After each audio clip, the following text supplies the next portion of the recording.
Hi guys, and welcome back to Nick's Home Renovation. In this video I'm going to show you how to plasterboard a ceiling using plasterboard hoist like this one behind me. Now I promise this isn't a paid advertisement.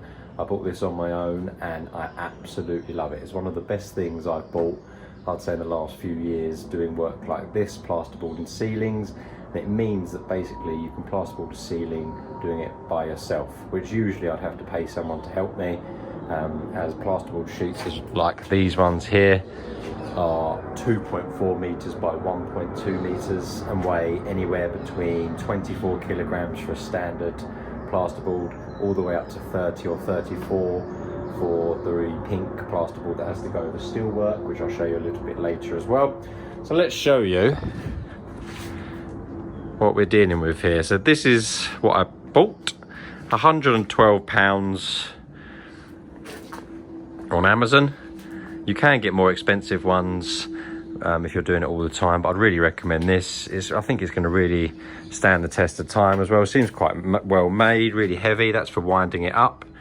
And what I'll do is I'll put the camera down and show you how to use it, but essentially you put a bit of plasterboard on here like that and then hoist it up using the wheel, and then this starts to rise and then you can lift it up to the ceiling. So I'll show you how to do it, and I'll also show you how to plasterboard this whole room using just the basic tools, and let's get going. So really simple to use. I'll use a smaller sheet to show you, but you can obviously do this with the big sheets as well. So this is a pink plasterboard, so this is one of the heavier ones that you use over steelwork. You literally put it with the plasterboard side facing down and this side going up, lift it on,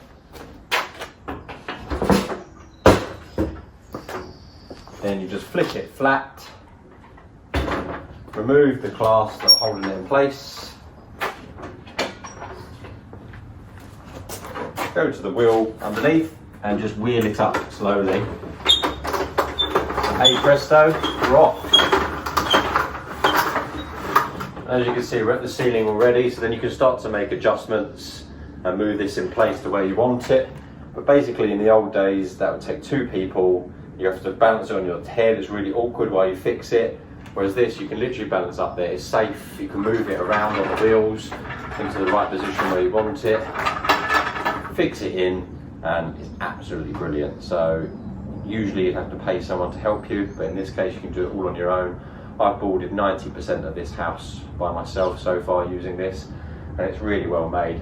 If you put it too high and make some adjustments, you can come back down again.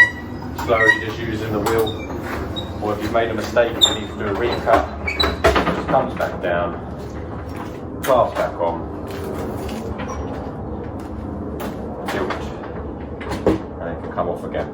So really good. So let's show you how to actually plasterboard a room. First of all, what we do is we mark the edges.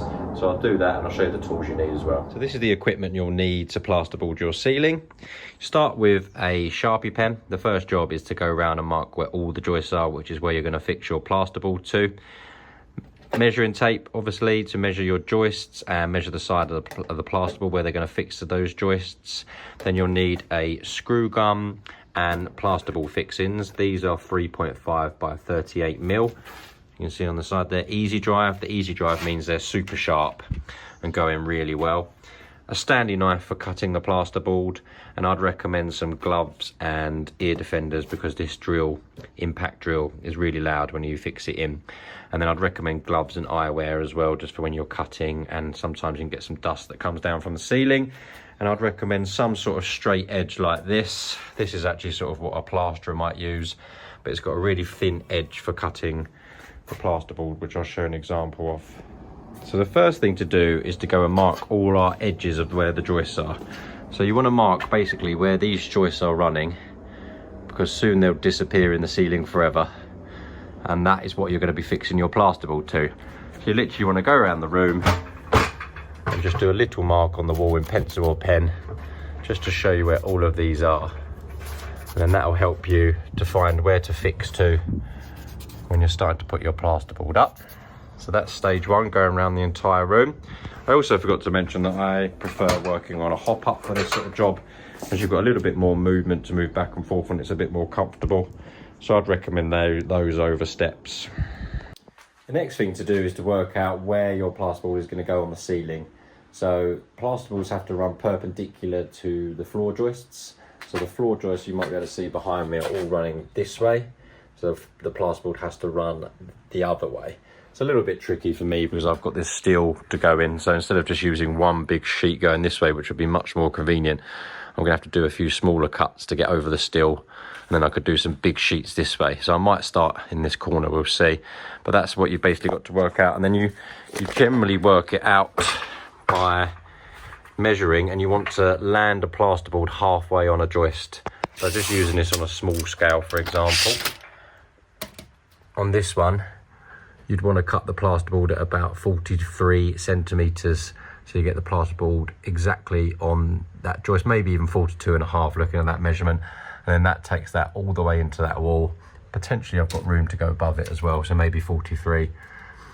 And then you can cut it there. So I'll keep showing you on a smaller scale, but you can then mark the plasterboard using either your Sharpie, or actually what someone taught me is to use a Stanley knife, because then it grips in.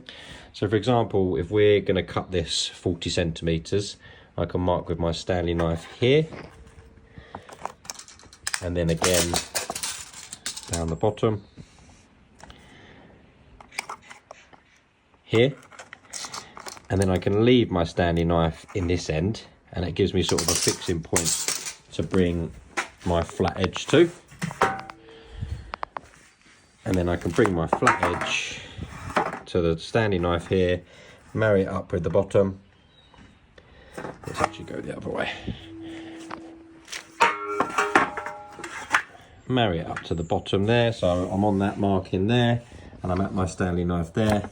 I can then put my knee on here, being careful not to obviously go anywhere near my knee. And then all you do is literally score in here.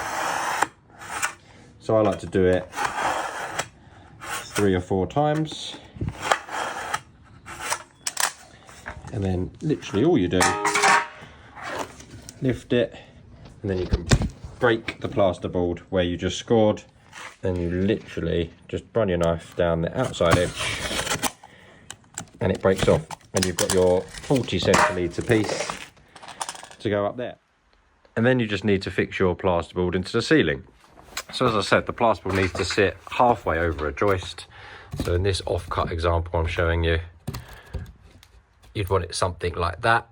And then you get your plasterboard fixings and your screw gun, and you do 3 or 4 in every joist, making sure the edges are nice and strong. And that's why you've got your markings there to show you, oh, now that one's disappeared on the left there.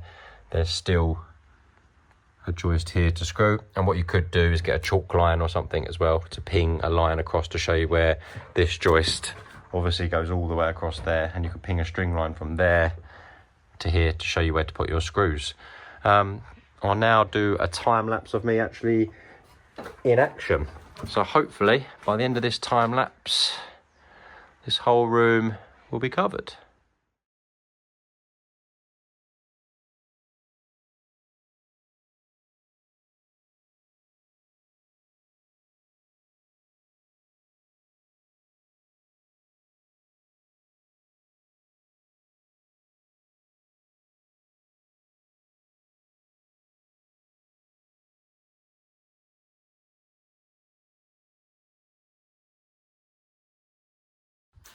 And then here's one I did earlier. So let me show you what I've been up to using the plasterboard hoist. So the pink boards cover as steel. These standard colour just go everywhere else. And you can also get blue for bathrooms as well, which are a bit more water resistant. So as you can see, you can imagine the joists running down here. And I've fixed 6 screws, 6 to 8 screws in each section going down that way. And I've done a lot of tacking. But yeah, definitely something you can try at home. As I say, I really recommend the plasterboard hoist, and it's not a promotion, not a paid thing, but for £112, it's one of the most useful things I've bought in the last couple of years that has saved me so much money paying someone to help me when you could do it yourself. Obviously, it's still labour intensive, lifting plasterboard, really heavy and cumbersome by yourself. So if you're doing it with someone else, I'd still also get the plasterboard hoist. It just means you have to hold it up to the ceiling and work on it. So you can just lift it up, take all the weight off, and then two of you can fix together if you've got someone to help you as well. Always better to do a job like this with two, but I've been on my own for a lot of this and I've been still managed to do it because of that hoist. So thanks for watching and subscribing. Any questions, please comment and I'll get back to you as soon as possible.